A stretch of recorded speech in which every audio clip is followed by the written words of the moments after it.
Good afternoon, ladies and gentlemen, and welcome back to the Inside the OC podcast. My name is Matt Canizaro. Glad to be back. It's been a week, and we are here with a great guest today, one of the brightest stars on Team USA and the PBA Tour. Before we welcome in Kyle Troup, let's talk with Daniel Ferris, my co-host and sidekick now at the USBC Open Championships. Welcome, sir. Hello, Matthew. How are you doing this week? I'm doing all right. It's great to be back on the air talking OC. We've been talking a lot about the Open Championships, and before we get going here, certainly we want to talk about what's happening outside of the podcast, and that's the OC Bracket Challenge. Yes. It is a fun way for us to celebrate the great history of the Open Championships. We're going all the way back to 1901. We've got different categories, 32 of the best people, moments, and performances in Open Championships history. An opportunity to learn about the event and teach some folks out there. Of course, have some great discussion, have people talking about the OC before we get ready to head to Reno in September. Now, for you personally, you mentioned just how much you've had the opportunity to learn and enjoy just looking at the topics and then some photos and videos and such. Talk about that before we bring in Kyle and talk about his role in OC history. Yeah, I think I told you that running this bracket challenge has really made me excited for the OC this year, more so than I was beforehand. Going back, looking at the history, for example, pitting against one another, which tradition was the more special to the OC, Joe Bowler or center aisle, and kind of reading about the history behind those, going back, asking which innovation in the sport affected the OC the most, the automatic pin setters or automatic scoring units, automatic scoreboards. Looking at old photos, the 1901 precedent that was set to build custom lanes instead of using a bowling center versus the permanent home in Reno at the National Bowling Stadium. I knew a lot about the history just from working with you over the last year. I learned pretty quickly that I was going to have to know the history if I was going to work with you, because like every day you'd hit me with a random, hey, what happened in this year? Why is this year important? Who owns the most 300s? Who has, who's tied for the most 800s? All this kind of stuff. And it's really been enjoyable, and I'm really looking forward to this year's event.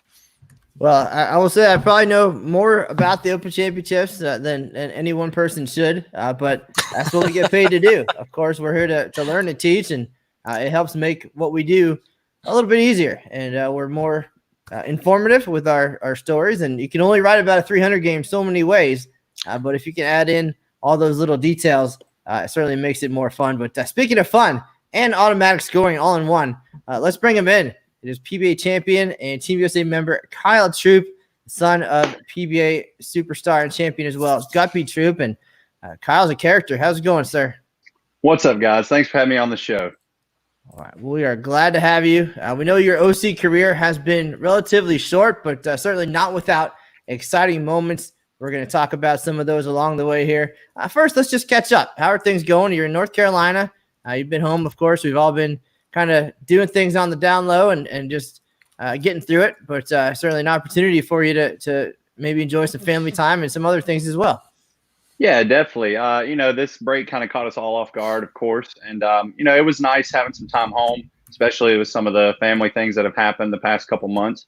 And so it's been nice. Guppy, I've been taking care of Gup, living at home right now with Guppy and my brother. And so it's been nice. We've got a lot of family time. Probably played a little too much golf the last couple months, and I'm still not very good at it. But getting Guppy out on the golf course and, fast forward a little bit through this break. And, hey, we got bowling back on TV with PBA and stuff. And the centers are starting to open up in North Carolina now. So, it's time to switch the practice from golf back to more towards bowling because, I'm excited to get back out there, especially the little bit that we've got a taste of already. It feels good to get the competitive juices flowing and just getting the bowling shoes back on.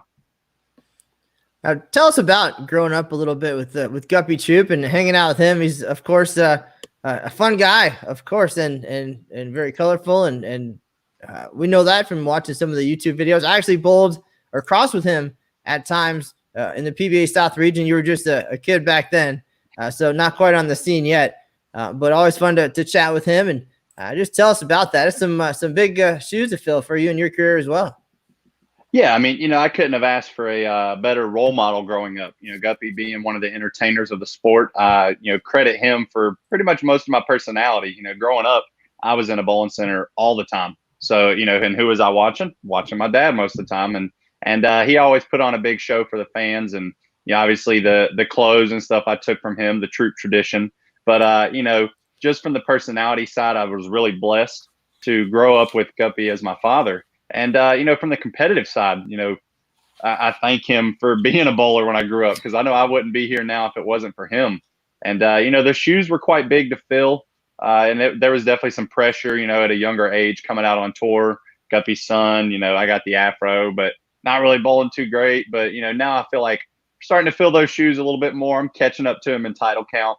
I see him sweating sometimes now back home because, we have the family insider, 8 titles ain't going to be enough. But it's been fun.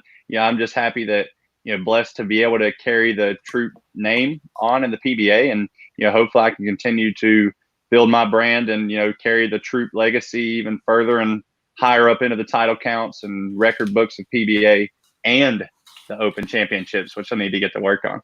That's right. We'll get into that. You started your OC career back in 2013 and had a couple close calls along the way, but no titles yet. And certainly, again, we'll talk about those big moments.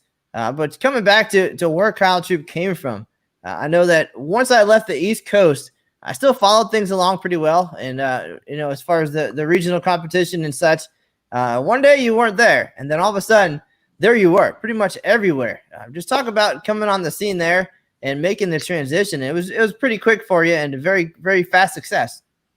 Yeah. So, I started bowling. I moved up at a young age. Unfortunately, around the area, I didn't travel too much as a kid.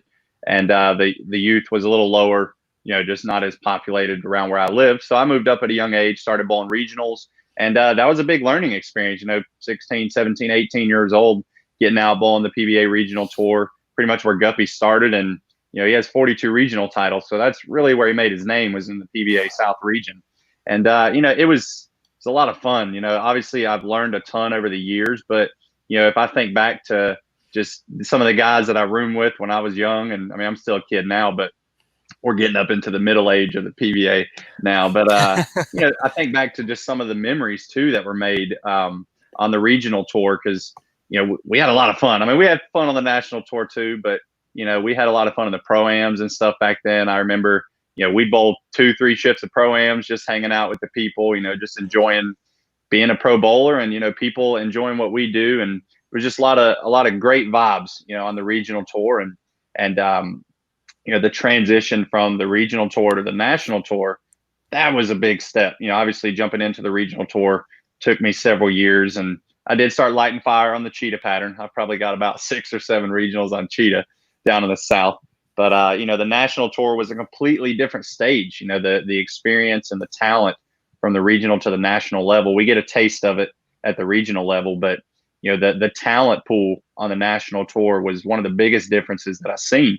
And, it's taken me several years. I've bowled on the national tour for 5 or 6 years now, probably. And it's been a lot, but, it's taught me a lot of things. Now getting sponsored by Storm 4 years ago was another big step in my career that really helped elevate my game on the national tour level. And, now we're just trying to keep learning as much as we can.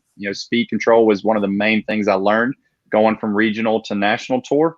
And, it's still an experience every day, but just blessed to be doing what I love for a living and being able to entertain when I can. Now, before we get too far into your career, I do have a question about the early parts of your career. A lot of kids these days are two-handed players because they watched Belmo growing up, from starting about 08, 09 when he first got on tour to what he's done now. But at that point in your life, you were in your late teens, so you had already started your path down that road. How did you decide to be a two-handed player? So it was kind of funny. I really didn't know Oscu or Belmo till I was probably like 16, back in 08, whenever they started coming on the scene. And for me, my father always said that whenever I was a little boy, I was always whining, wanting to throw his ball. Well, of course, Guppy's going to let me throw a heavy ball. So he starts me with 10 or 12 pounds when I'm 3-4 years old. And I kind of had to develop it, over the years. I'm not very strong one-handed. Like, if you see me bowl one-handed, I'd probably still be making Frosties at Wendy's. But, that's pretty much where it started. Guppy started me with a heavy ball as a kid. And so I kind of had to cradle it and do the two-handed style. And that's kind of what I learned growing up. And, luckily for Guppy, he never tried to change. He let me be a kid, go have fun, which I think is one of the most important things at a young age, is for you to for the kids to go out and have fun however they want to throw the ball, because then you never know what you might learn and pick up at a young age, just bowling and bowling and bowling. And that's kind of how I developed into a two-handed bowler. I luckily got started with a heavy ball. So shout out to Gut for that. And I did switch for about 4 or 5 months whenever I was probably 12 years old. No good. We went right back to two-handed. So, back then coaches didn't know how to coach the two-handed style. So did your dad coach you, or did you just kind of watch players and learn from them? How did you kind of get to where you got to, and then where you got now? Yeah, so that's kind of the funny thing. When it comes to bowling, my dad didn't teach me hardly anything because, he was one of the straightest one-handed players. And I had more rev rate in one shot than his whole game combined. So that made it a little difficult for him to teach me how to bowl two-handed. Obviously, he had never seen it before. But, he did teach me some important things. Strikes are for show, spares make the dough. That was one thing as far as the bowling side of it. But I do have to credit a gentleman, Ron Clifton. That was probably the first coach that I worked with. He lives in Winston-Salem, North Carolina, and he's had a long coaching career. And he was probably the first guy that, we worked together for solid year and a half, probably back in 2012, somewhere around there.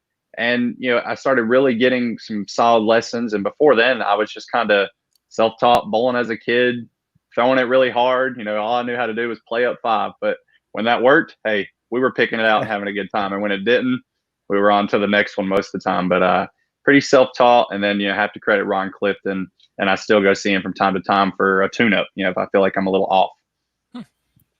Now, of course, you mentioned the regional tour and how that played a role in getting you ready for national competition. And when the PBA tour is not going on, the regionals are a good place to be. But lately, there hasn't been any bowling.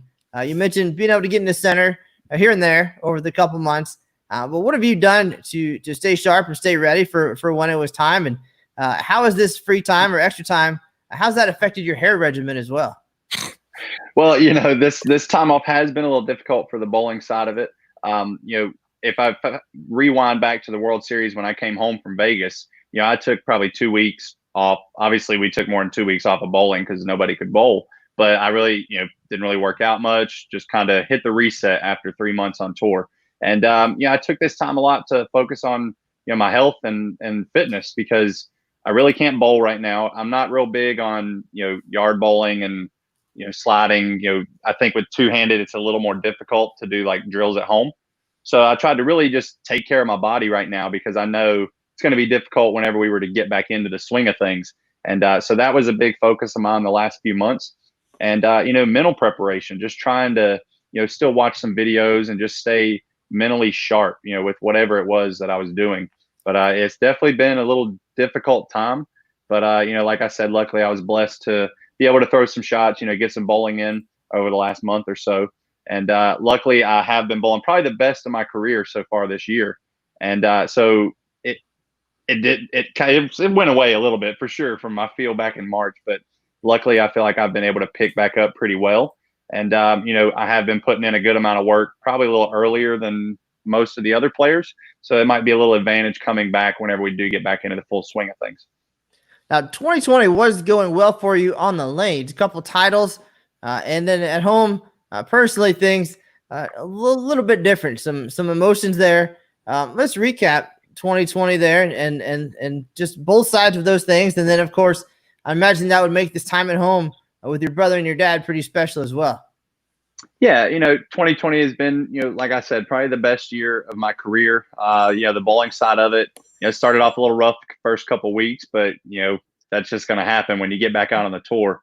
And, winning the title in Jonesboro, leading that tournament, being able to win as the #1 seed for the first time in my career, that was a huge confidence boost for me, especially knowing how difficult hijinks in Jonesboro plays. So that was a big win, and I'm a big confidence guy too. So that was huge for me to carry forward into February.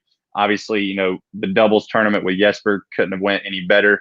I think our chemistry, and we've been looking forward to that event for so long.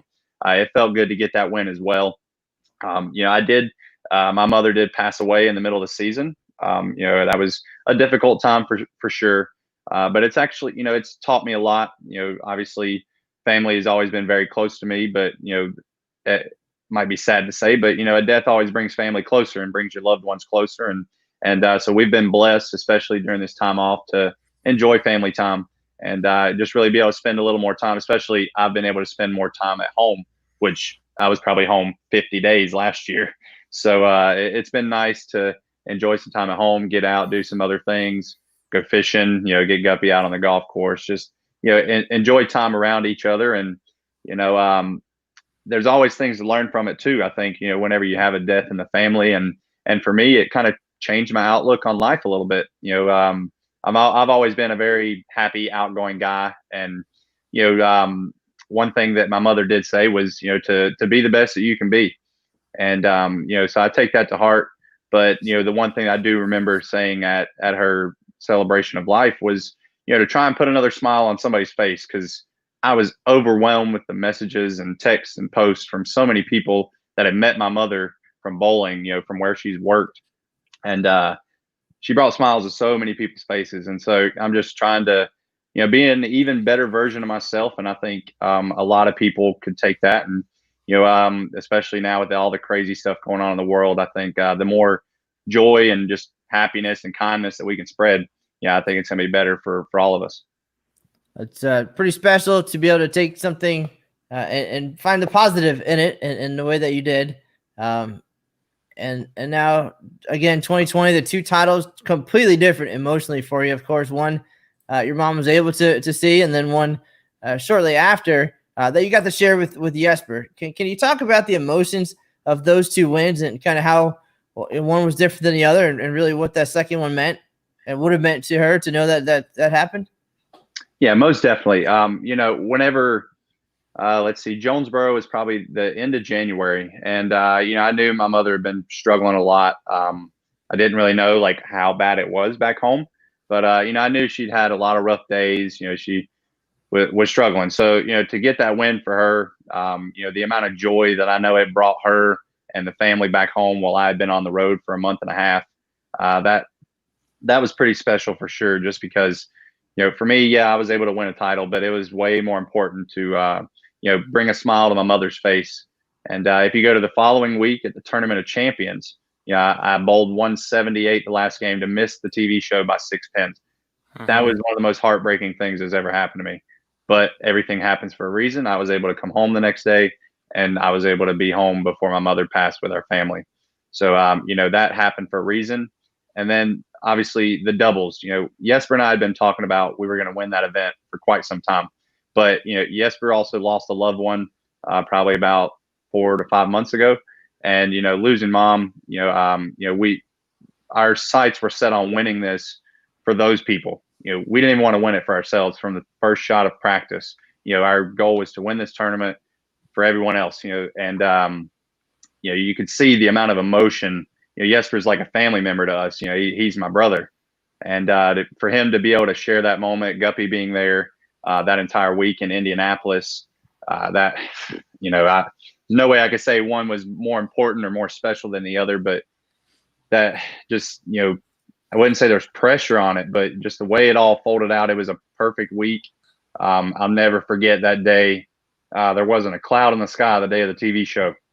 And, I was like, yes, it's going to be a special day. And not only did we win the doubles, he was able to turn around and win the singles as well. And, we capped off that day. I know we had people looking down on us and helping us through that day and that show. And, it was just very fulfilling. And I know that, it made mom happy up in heaven.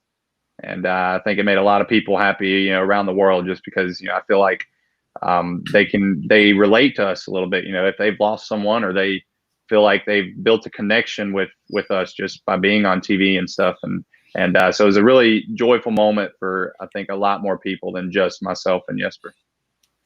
I've got a question about that doubles event. That's the second time you guys have won. You previously won it back in 2017, and you talked to a lot of great doubles teams, and a lot of the things they talk about why they're successful is typically with right-handers being more dominant, in the population than left-handers. The guys talk about they can work off each other, they can read each other, but you guys are on two opposite ends of the lane, both two-handers, but left and right. What is it about that doubles event and how well you two work together and bowl together that's why you've come out successful twice now?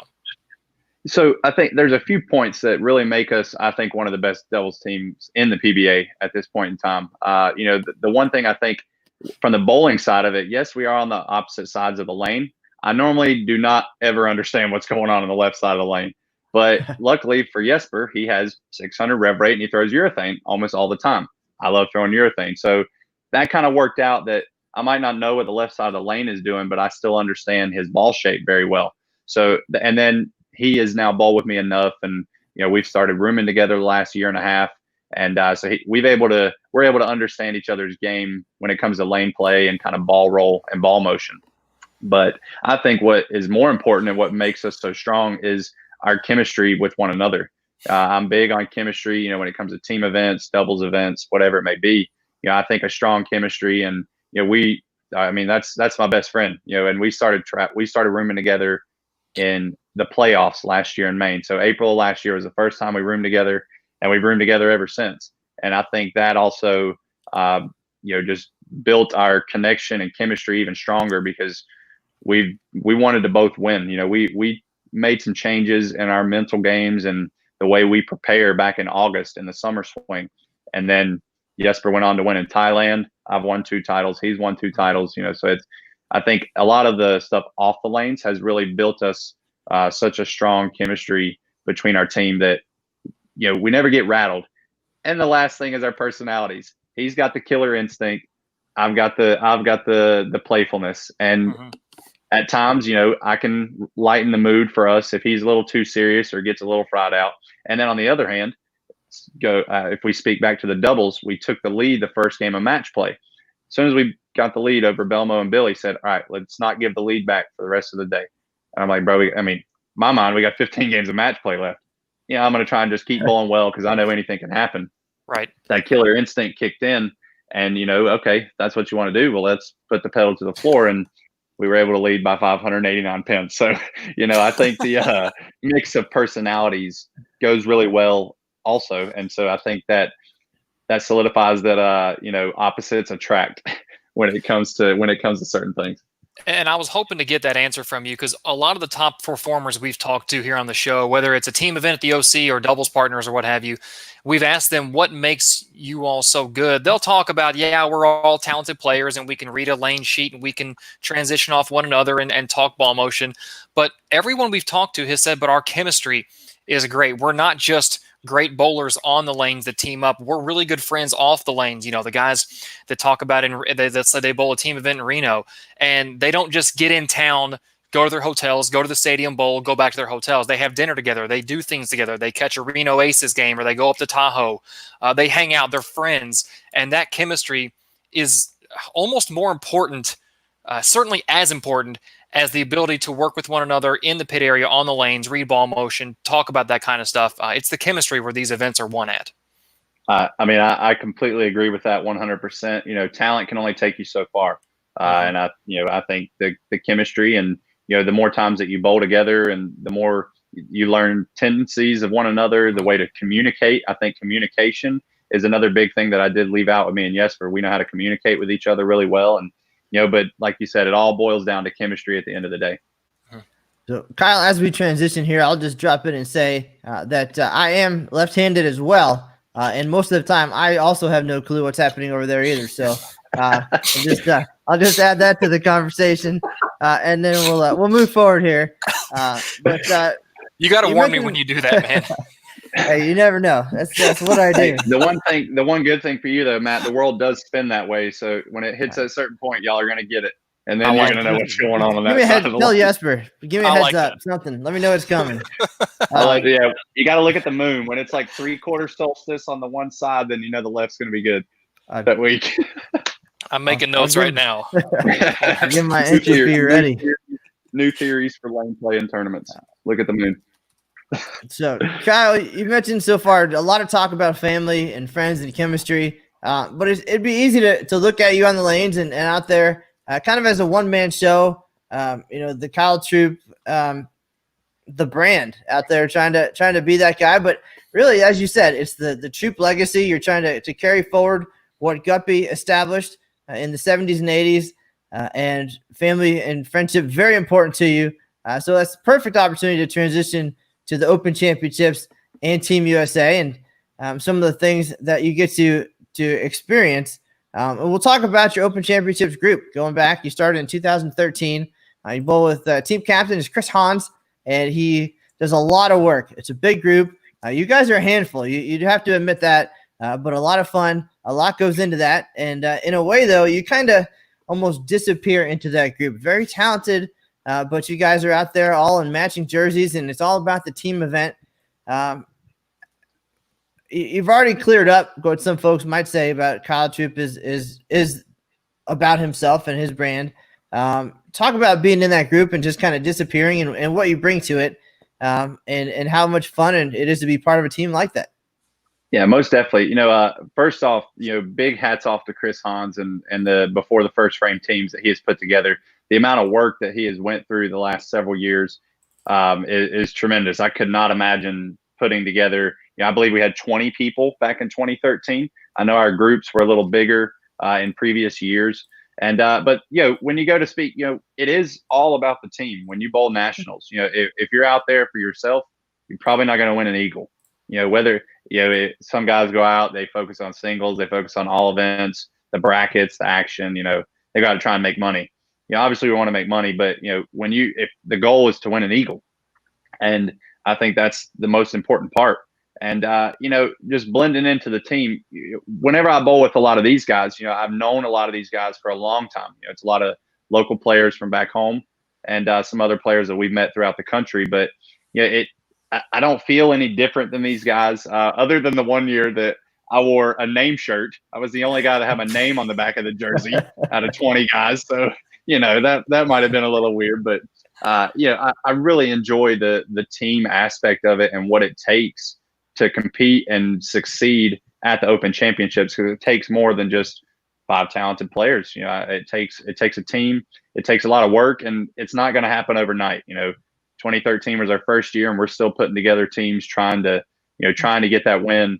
And it's a constant building process. But Chris Hans has been the rock, the captain of the team, and we wouldn't be bowling nationals if it wasn't for that guy.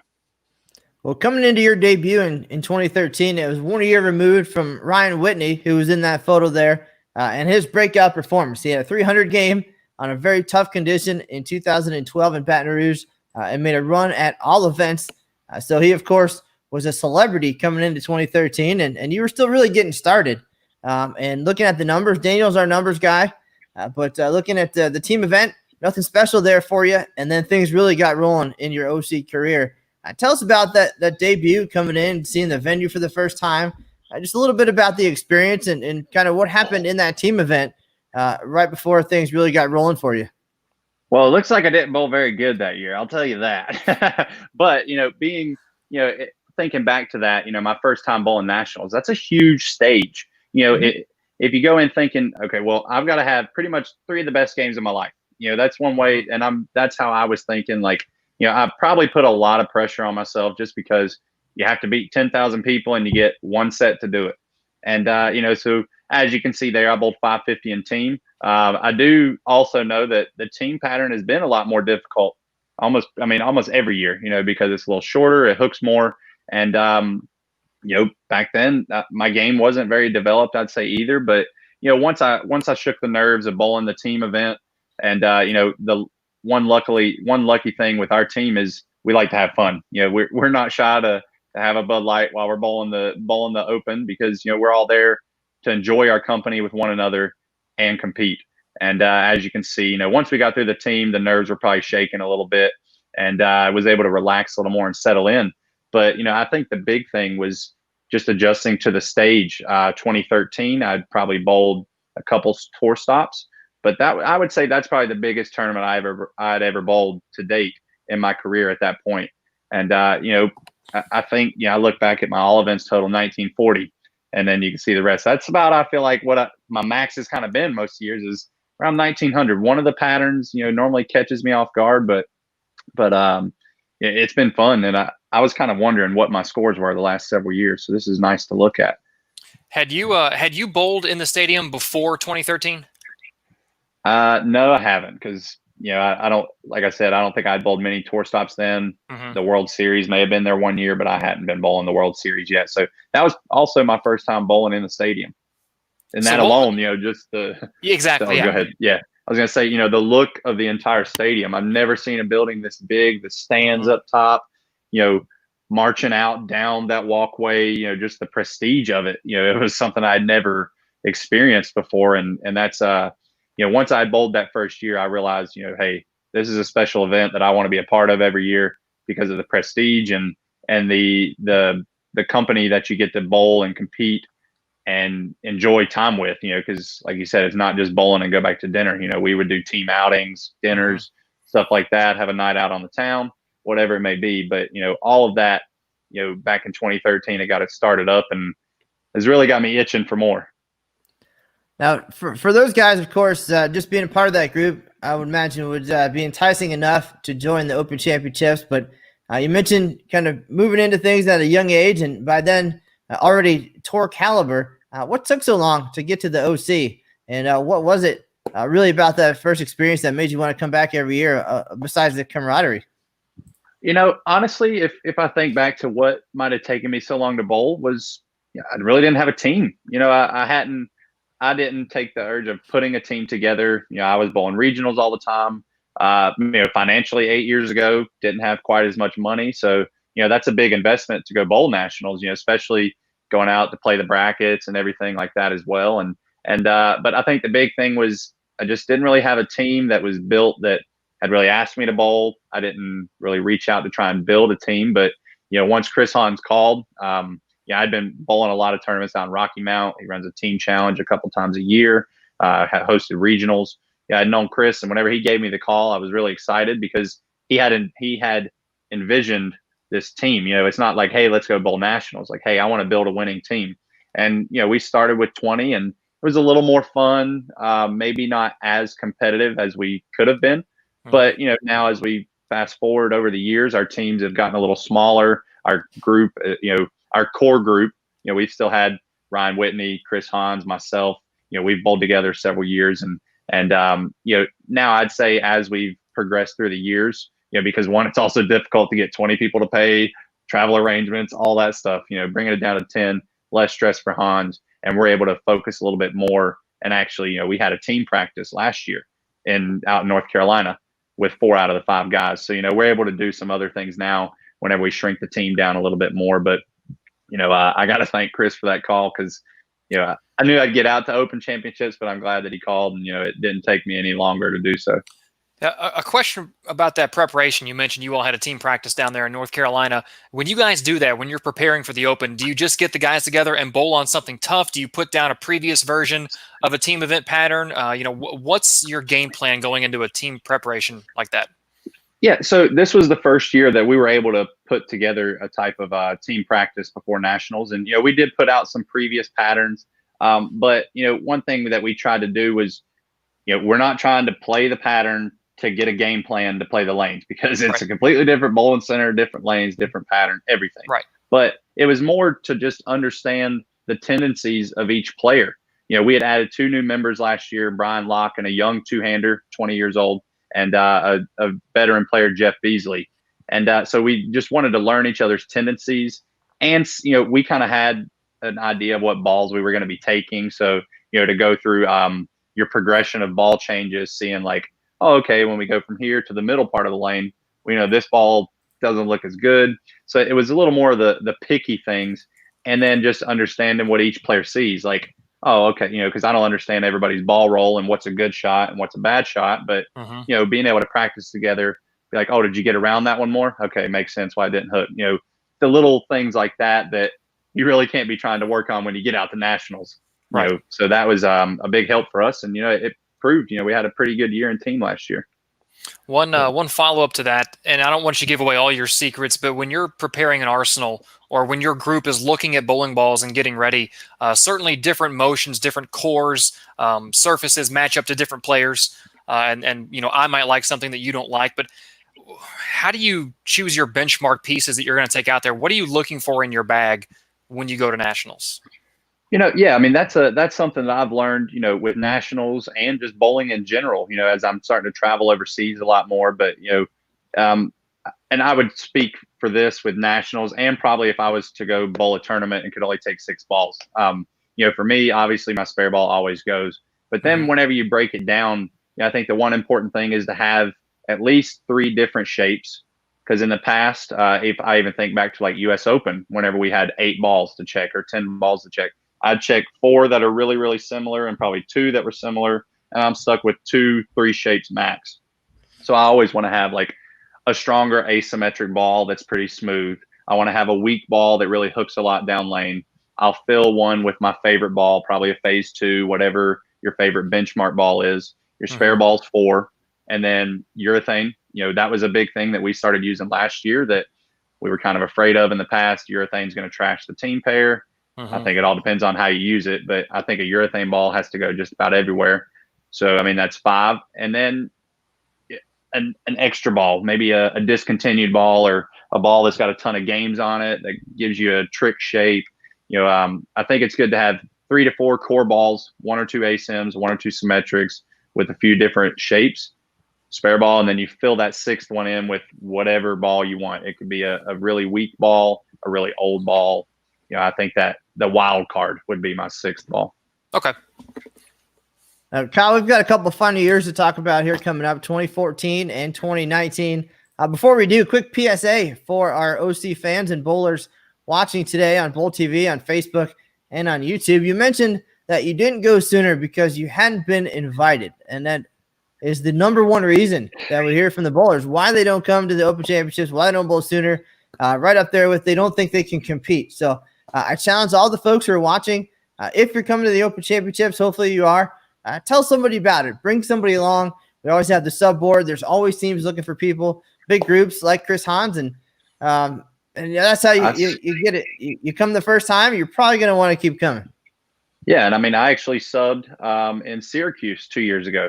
Our team, I wasn't able to travel with my team, but I still wanted to go compete, so I put myself on the sub board, and that was a lot of fun too. It's like you said, don't be afraid to, if you don't have a team, to go out and put your name on the sub board, because that was probably one of the most fun years I'd had as well. Just bowling with some people that I hadn't met and really just enjoying the camaraderie and the company on the lanes.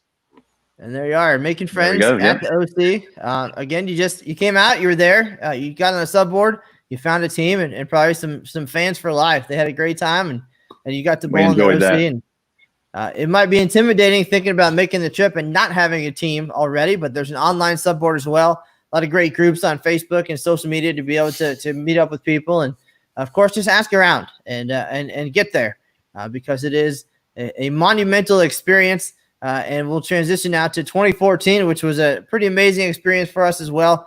We got to have you guys on the live stream that year. Some of the success the group had in the previous years. Again, Ryan Whitney had a big year in 2012.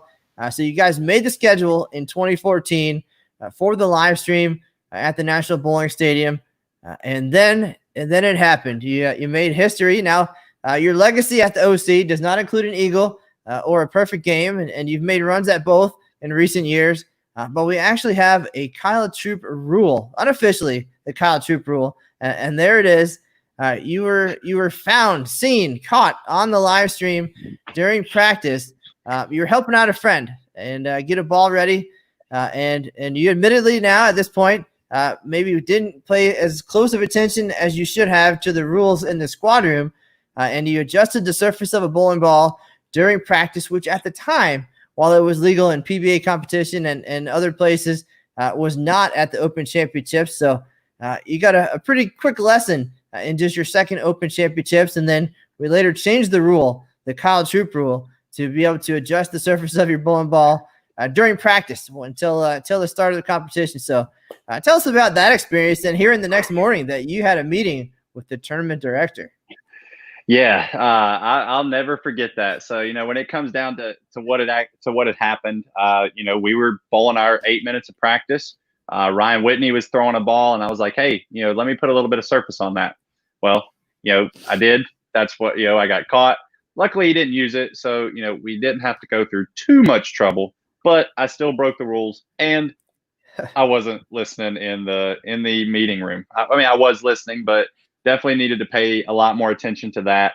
Oh my goodness, the amount of hate that I got for that. Oh my goodness, that was rough. That was a fun, tough time. That event, the team went pretty well. We bowled pretty well that day. We come in the next morning because I think we had the late shift followed by the early shift.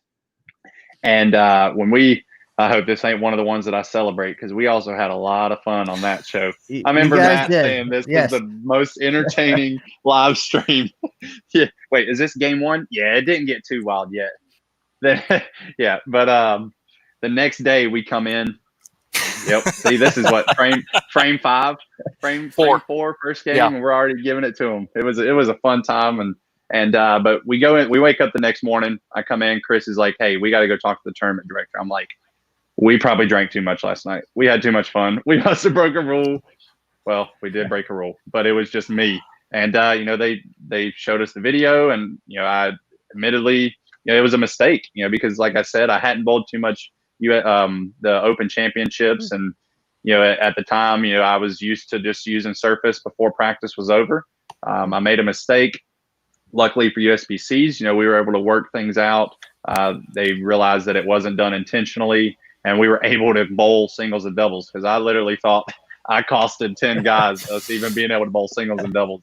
And I don't know I probably wouldn't be on the team anymore if that was the case. But and then the rule was a little crazy. Like, I understand it. Luckily, I think it was for the good that it was changed just because that's, surface is part of bowling. And, I know people were allowed to make the changes in the paddock beforehand, but I also think that, the quick adjustments in your 8 minutes of practice, I think that a little bit of surface could be needed at times. So, luckily the rule was changed. Sorry if I made some people mad or upset, but I'll try not to break any more rules. Well, you quickly went, though, from being a public offender to a pioneer at the OC. So the new rule in place now, a lot of folks grateful for that, especially with the two patterns.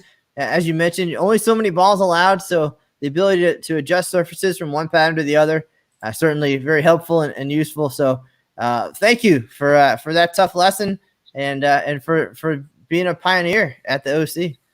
Definitely. It was funny. I actually signed a few Aberlon pads after that event. Like, I had a couple guys, "Hey, can you sign this Aberlon pad for me?" And it was funny. They must have kept it because they knew it was going to be worth something someday. So all good fun, of course. It worked out, an innocent mistake, and here we are to talk about it all these years later. And you guys, you kept the group together. You had a great run there, top 30 finish, I believe, in that event. And then back in 2019, it got real and it got close. And at the South Point Bowling Plaza, you guys put on quite a show. The stands were overflowing. It's hard to get through at that point, just the excitement of what you guys did. I'll let Daniel talk a little bit about the numbers, a couple of runs at 300, a big second game. That had to be a ton of fun. And again, you're there in one sense. Everybody wants to talk and have autographs and things, but they also respect your competition, and you're very eloquent about it in a way where you explain to them, like, let me do my thing right now, and then when it's over, we'll take all the time in the world for autographs and pictures and hang out and talk. And but let me hang out with my teammates, and you guys did some cool stuff, so let's talk about that. Okay. Oh, okay. Sorry, I didn't know if we were going to go through some numbers, but yeah, last year, the team, I knew that we had put together a core group. Like I said, we added Jeff Beasley, a veteran player that was, super sound. He's not going to get in much trouble. And on the team event pattern, you can't really have that 5-0 set, and that's kind of, I shot 550 one year in team. We've always had this one set that's been pretty rough, but between being able to practice together, and we prepared a little bit stronger this year. Even in also one other thing that we did, we'll let a secret out, but we tried to bowl a little bit before our event, like in the other center, in the other lanes, because it was at South Point, so we were able to bowl upstairs and then walk downstairs and bowl our practice. We signed up for all our brackets way early. That way we were a little loose going into the 6 minutes of team practice, but. Now we're on the lanes, we're having fun. We shot some big numbers, and the way that we broke down the lanes, we had one guy that was throwing urethane in a weird part of the lane, Ryan Whitney, but it actually worked out really well to our advantage. He put up some monster numbers, and the crowd there, it worked out really great with the timing. I believe the Weber Cup was about to happen, and Bowl Expo, I believe, if I'm not mistaken. So a lot of pros were out there, a lot of people were out there. I remember it was about a pile of like 50 people just standing back there. We had Pharrell Williams to our right that was bowling, who's had a lot of success in the Open Championships, and that was a fun night. And I remember, obviously we shot the monster second game, but it still takes a whole nother game to go. But I'm looking back with like 5-6 frames to go, and I'm like, yeah, we can win this eagle. And I think the team started realizing that. We all might have squeezed on one or two, and we came up just a little short. But knowing that we had that chance, the last game, not needing like a monster 1,300 or something like that, knowing that we were within striking distance with 3-4 frames to go, just tells us that the work that we're putting in right now is working, and we're going to keep trying at it. Well, you guys went 958, 1238, so monster game came in game 2.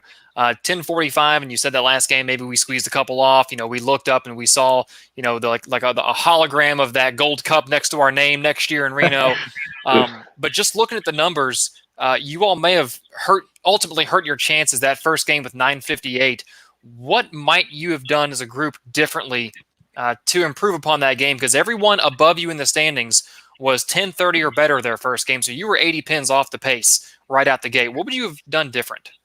The first game in team event, the last 2 or 3 years, it's been extremely flat, quite challenging. Honestly, we were happy with 960 the first game. We knew that, we don't need to shoot ourselves in the foot. If we bowl 100 under the first game, we bowl 900. Yeah, I mean, that's a tough hold. But if we could stay within 50 pins of even, the way that we were kind of playing the lanes, we had some urethane going down the lane. We knew the first game was going to be tough. If we could get past that, we felt like our game plan was going to be well enough to get us going through the last couple games. And one other thing that we had changed last year was we weren't afraid to move left. That we've been tricked ourselves into trying to play right, trying to drill trick balls and do all this. I was like, guys, let's just bowl. Let's bowl on the pattern that's out there. Let's play it how we want it to fresh, and don't be afraid to move. Don't move left and beat up the lane. Well, I mean, you got to move sometimes. So between all that, but we were really happy with that first game. I don't think we could have done much different. I'm sure we might have missed a few spares, but honestly, we were happy with 50 under or better. But I didn't really know those other numbers, and that just shows that first game, the teams that can even get out with plus, because I think that's pretty hard to do. I think that's still something that we'll have to focus on for, the upcoming years, just being able to attack the fresh a little bit better. And to be fair, no one above you in the standings, the 5 teams above you, none of them broke 1,200 the second game. And your all's third game was higher than 3 of the 5 teams ahead of you. So it's not like you bowled terrible, you bowled great, you bowled terrible. After game 2, you were kind of on pace. But what was it like knowing that you were chasing that eagle? I mean, at this point in your career, you've won medals with Team USA, you've won PBA, multiple PBA titles. Was there a different feeling chasing an eagle at the OC? Definitely.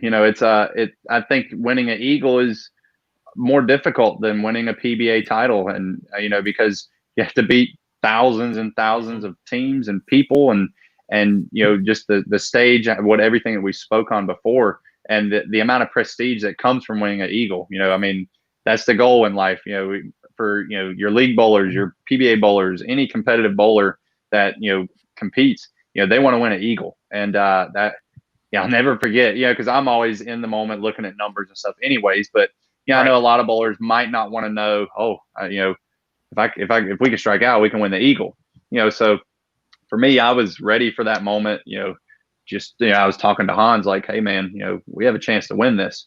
And it was a different feeling. I'm getting chill bumps right now. I don't know if you can see my hair sticking up on my arm just thinking about that, because it is a completely different feeling, and it hurt.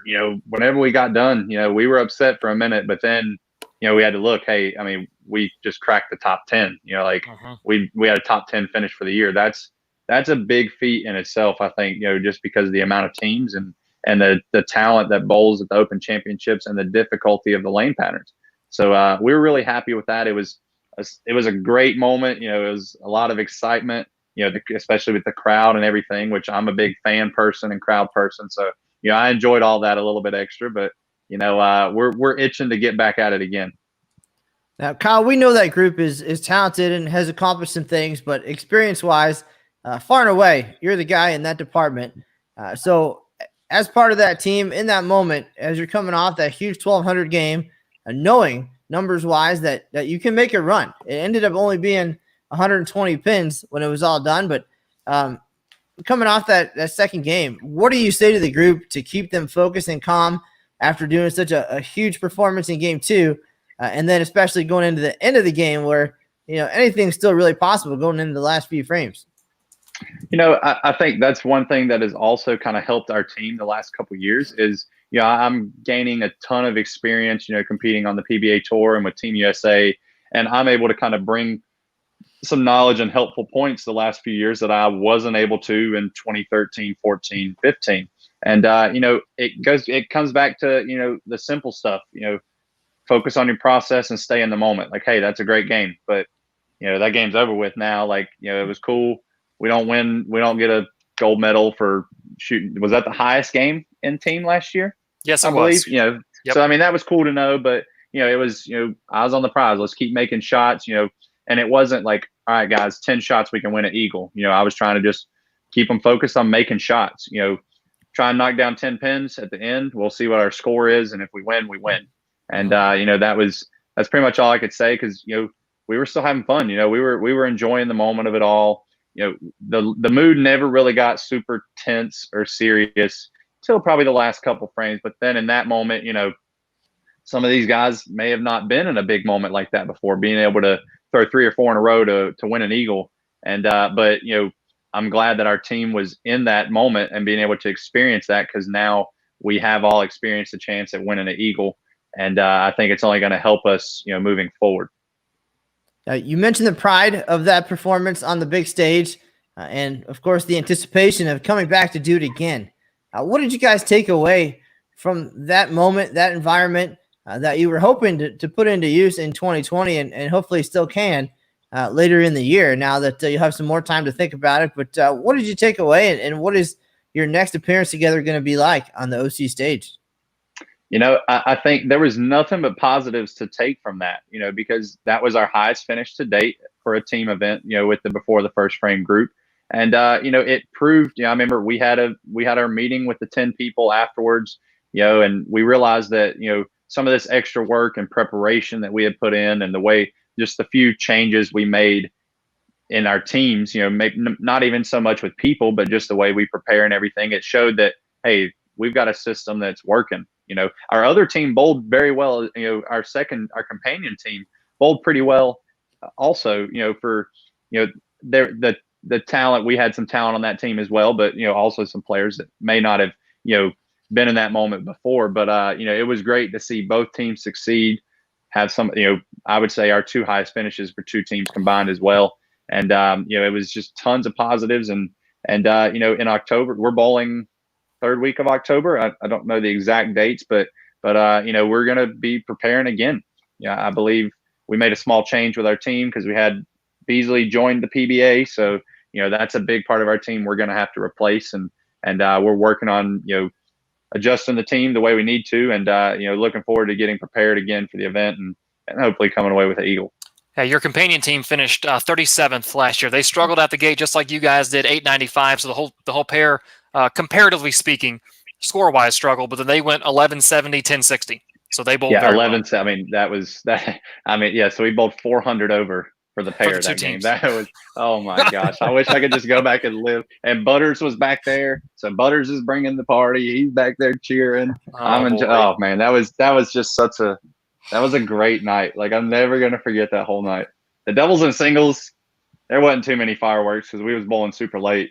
But yeah, the team event was definitely the highlight of the year.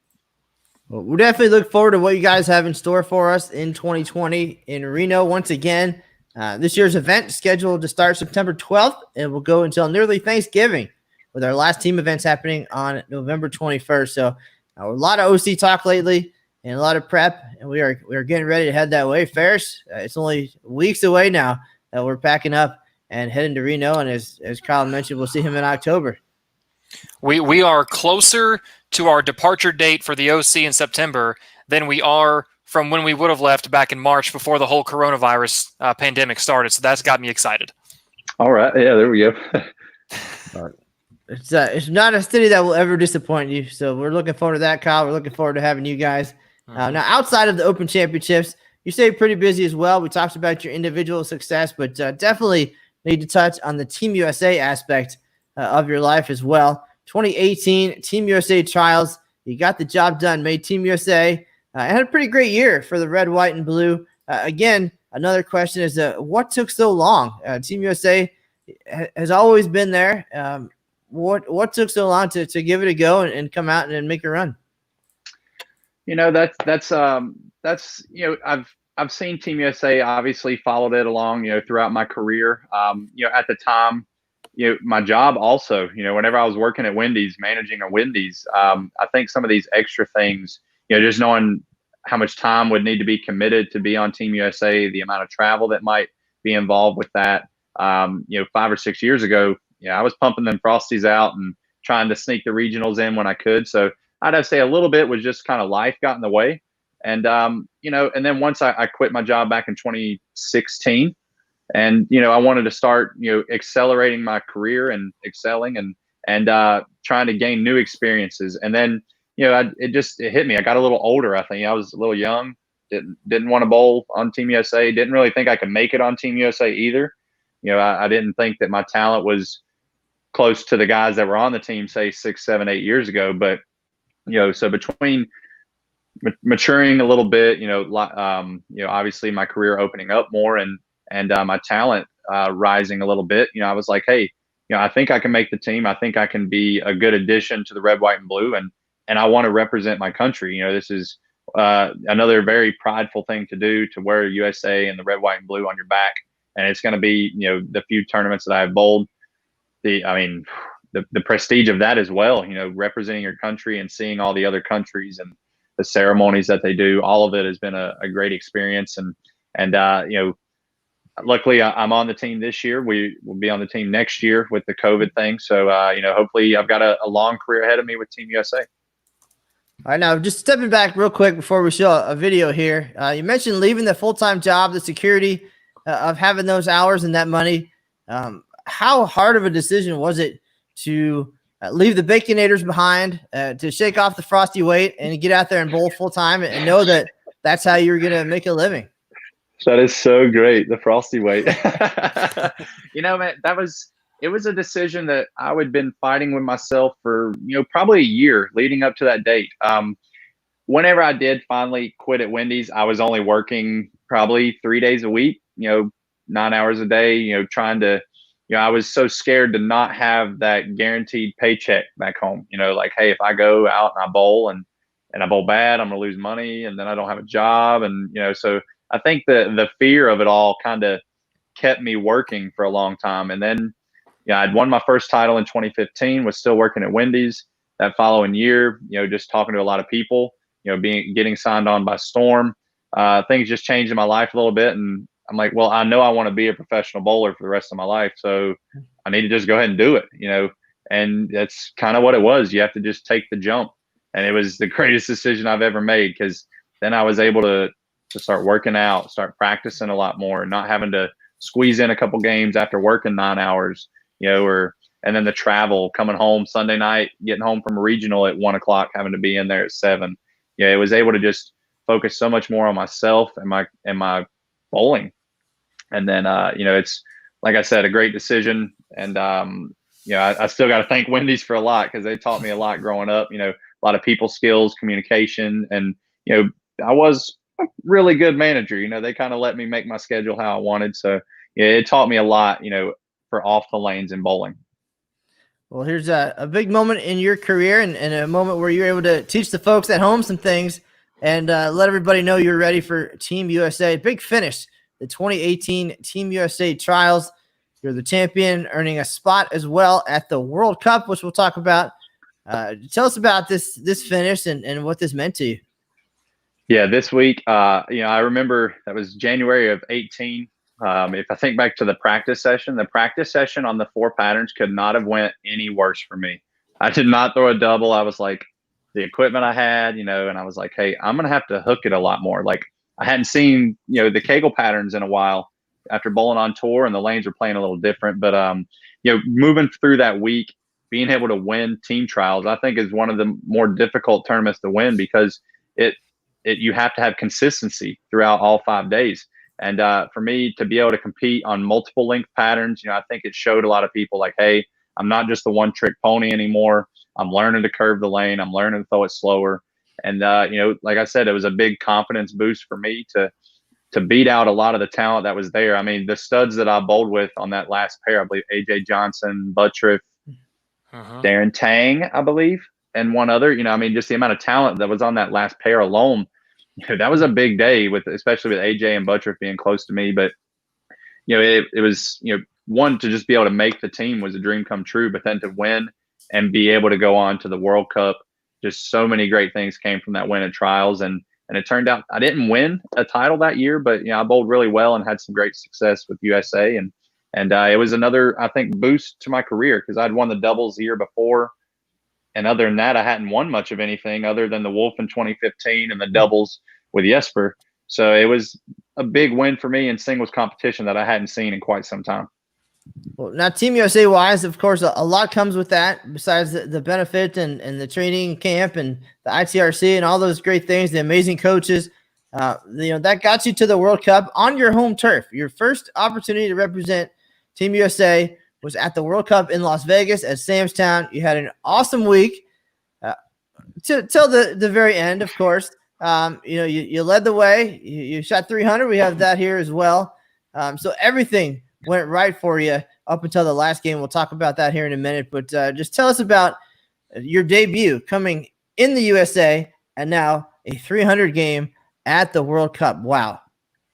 So, it's funny. My first thought, yeah, that's pretty flush right there. But my first thought whenever, hey, the World Cup's going to be in Vegas, I was upset because I was like, I don't get to travel anywhere cool. But then I was like, wait a second. This is my turf. They got to come try and win the World Cup on my land. And so that alone, to be able to host the World Cup, which I knew was a great event, but I had no clue how, I've said prestige a few times, but the ceremonies there, it's one man and one woman representing their country for this event. Everything, the way the event was ran, all of it was just very, it was great that week.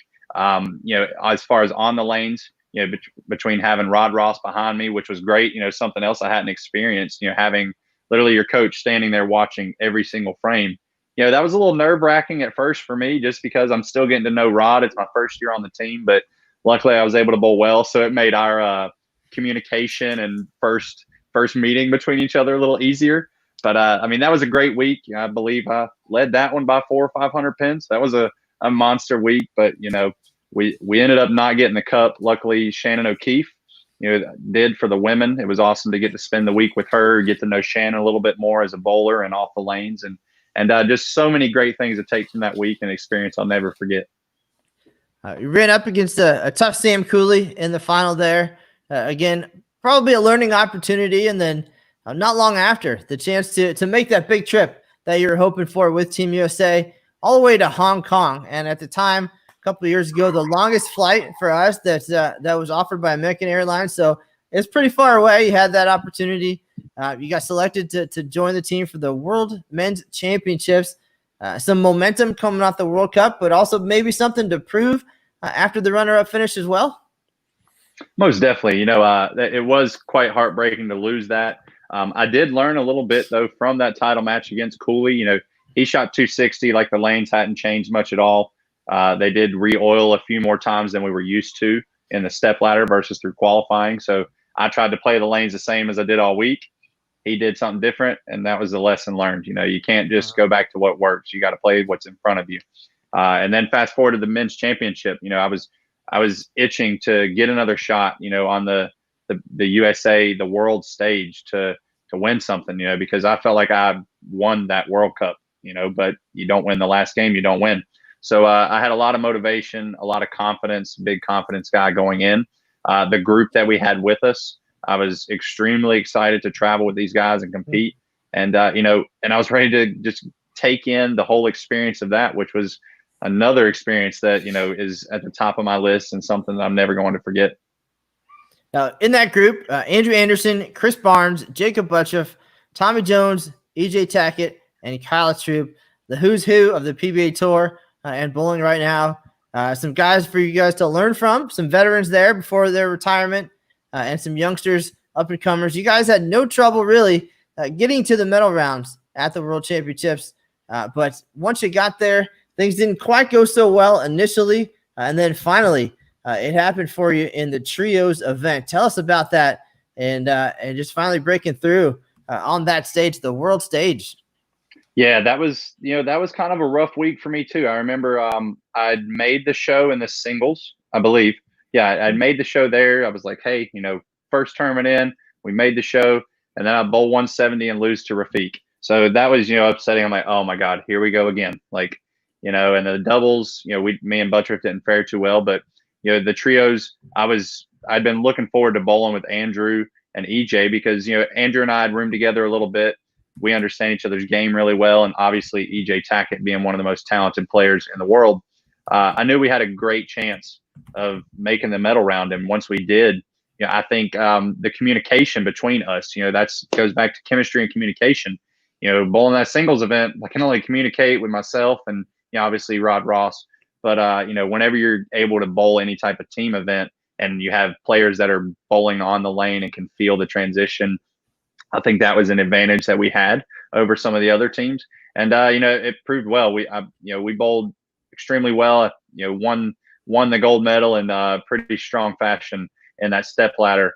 And to finally get a gold medal, it was still an honor to receive a medal in the singles, but it's not gold. That's what we go there for. We go there for gold. And that was the goal, to achieve the goal with more events to go. I mean, we felt like we could take down the world. We felt like we could sweep the gold from there, and we went on to more success. But to crack the gold medal, the amount of joy and excitement that we have with those guys, and it brought us three closer together. Even nowadays, we won a gold medal together. That's something that you're never going to forget. So now we have world champion Kyle Troup.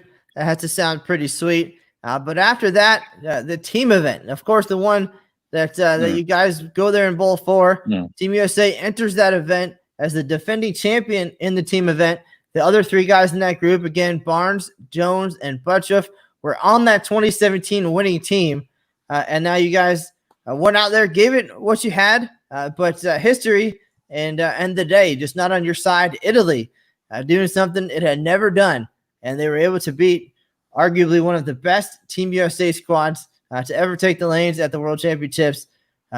Wow. From the highest of highs to that defeat. Tell us about that and now how motivated you're going to be now that 2021 is a World Championships year as well and a chance at redemption for you guys. That's a tough loss. Like, we're not happy about it even to this day. Like, first off, it really hurt all of us because that was Tommy and Barnes's, last event in the team event, or at least we were thinking so. And for those guys to go out not being able to ride out on the gold medal horse, that really hurt all of us. But that was, at the end of the day, it was some bad bowling on our part. We didn't execute very well. I don't think that we underestimated the other team. Some people say, oh, they might have, because they were the underdog team. But, in bowling, you can't underestimate anybody. But at the end of the day, it was just a poor excuse of bowling for us in the title match. There's really no other way around it. And, but there's things to be learned from that. And, with World Championships being next year, you best believe USA is ready to play. And I think everyone knows that, we're coming back for a vengeance, especially the way that we lost that gold medal. A couple of questions from our viewers in the chat, both on Bowl TV and then Facebook and YouTube. This question comes from Dwayne Woodard, asking about your first PBA title. It's every young bowler's dream to win a tour, win a title, win an Eagle at the OC, win something that is as prestigious as you can imagine. And Dwayne wants to know how you felt after you won your first career PBA title, the PBA Wolf Open, back in 2015. So I've had several big wins in my career, and winning a gold medal, winning a first title. They were all dreams of mine. But obviously, winning the Wolf Open was a dream come true, to win a PBA title in front of my family on TV. But not only was it a dream come true, it really solidified my entire life. I mean, I've been bowling for 20 years, 22. You started bowling at 3 years old, and to finally reach the Mecca, I was the top. I was the best player in that event. It was so much more than just a dream come true. It was, a little bit of weight lifted off of my shoulders that I can compete on the national tour. It was so much more for me. It was very moving, and it moved me forward. It accelerated my career in so many ways, and also just made all those childhood days and as a young kid frying out in some of these youth tournaments and scratch tournaments, it made all of it worth it, because, it was, that's what I was fighting for, and that's what I was driving towards. And then, like I said, that win accelerated my career and gave me the confidence that I needed moving forward. Another question from one of our viewers over on the YouTube channel, from username Mini Bowler. Kyle, do you have your picks with you? Right here. The picks are always going. I'm sure I got my drawer here too. I'm sure I could. Oh, yep. Here's another one. We got picks everywhere. Always purple, black, blue. How many do you have? Well, I give away picks a lot, and I do have about a box of about 600 sitting in the other room, but I don't use those. I only have about 2 of the bigger picks that I use for my hair, which is getting pretty nice with all the time off that we've had. So we've seen in some of the photos we've popped up from years before that it's been shorter, it's longer now. Where do you personally like it, and are you going to do anything to it anytime soon? So Team USA, a lot of the times I believe I had the tighter curls. I enjoy the tighter curl look sometimes just because it's less maintenance. However, anytime you see it shorter, I just put some product in it, or it's wet. So I'm not like getting haircuts all the time, but I'm stuck with the fro. I mean, I'm the pro with the fro bowler. We got many names for it. I enjoy it. It's part of my brand. But and then I can rock this for 2 or 3 days and kind of just roll with it before we need to wash it again if need be. But the fro's staying. It's part of me. It's part of the bowling, and I think we're gonna rock it. We're gonna pick it out. Yep, we're gonna pick it out. Final question from our viewers. I'll hit you with, kind of putting you on the spot on this one. This one coming from Wayne Shanky. Wayne asks, "Who do you like to beat the most?" That's an easy question. Well, there's 2 actually. My first thought is Belmo. Everybody wants to beat Belmo, but he's the best bowler in the world. I did beat him in Sweden for a title when he was defending champion. That might have been the biggest win in my career, just because of how it all happened in the stage. But you want to beat the best, and I've lost to him Stone 9 at the playoffs in a roll off, and I lost by 1 pin at the Bolero Elite Series. So I've had some close losses to him. So anytime I can even take them 30 bonus pins away from him in match play, that's who I like to beat most. And the guy I would want to beat most, but I just can't do it, that's Jesper Svensson.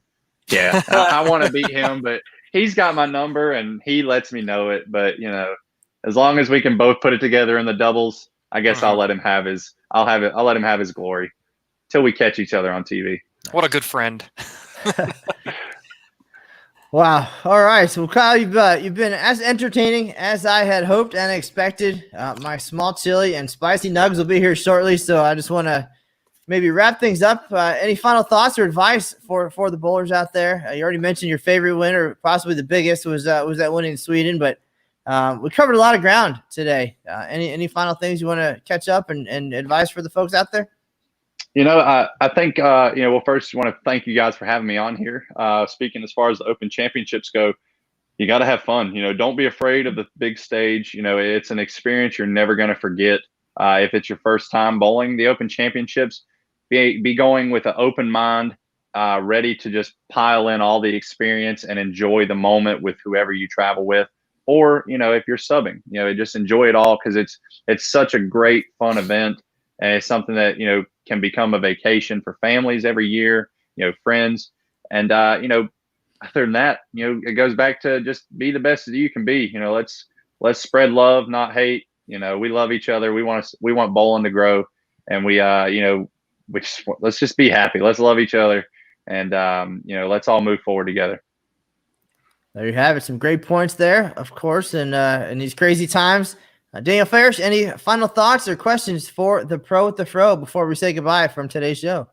Yeah, one of the things I've said about a lot of the guests on our show is a lot of the viewer, the guests we've had that I've talked to have been, a bowling generation or two older than me, and they were guys who I knew about their careers, but I didn't know all about them. And Kyle is from my generation, just a couple years younger than I am, so I know all about what he's accomplished and what he's done. But as far as being around him in person, Kyle, I've only really crossed with you at the Bradley Open the last 2 or 3 years, and that's where we're competing for a check worth 5 figures, and I've only seen a lot of you guys on the pit area side of your personality, and I haven't gotten to know you off the lanes and see what kind of person or what kind of people you all are. And this has given me a chance to see the side of you that we don't see on the lanes. The side that's at your job, that's trying to make money, the more personable side, the more open and the friendlier. Because let's be honest, when we're out there trying to make money throwing a ball, we don't have to be the friendliest. We're out there doing a job. So this has given me a chance to see the other side of you, which I've thoroughly enjoyed. Thank you. And, I think to just speak on that, the one thing that I always say is without fans, we don't have bowling. So, to me, that's the least I can do, give back to the fans, have some fun, spend some time with them, conversation, whatever it may be, because I'm blessed to do what I love for a living. I get to travel the world and do what I love for a living. I can't complain. And, I'm blessed and, just enjoy being able to do this and, help grow the sport and, do what we can for bowling. All right, guys. Well, we appreciate the great insight there, of course, and for being here on today's show. For everybody at home, thank you for watching here on Bowl TV. And we'll be back next Thursday. Our next guest is scheduled to be Mike Rose Jr. So some great stories there, going back to his first All Events title in 2007 and a few titles in the years since. Looking forward to that.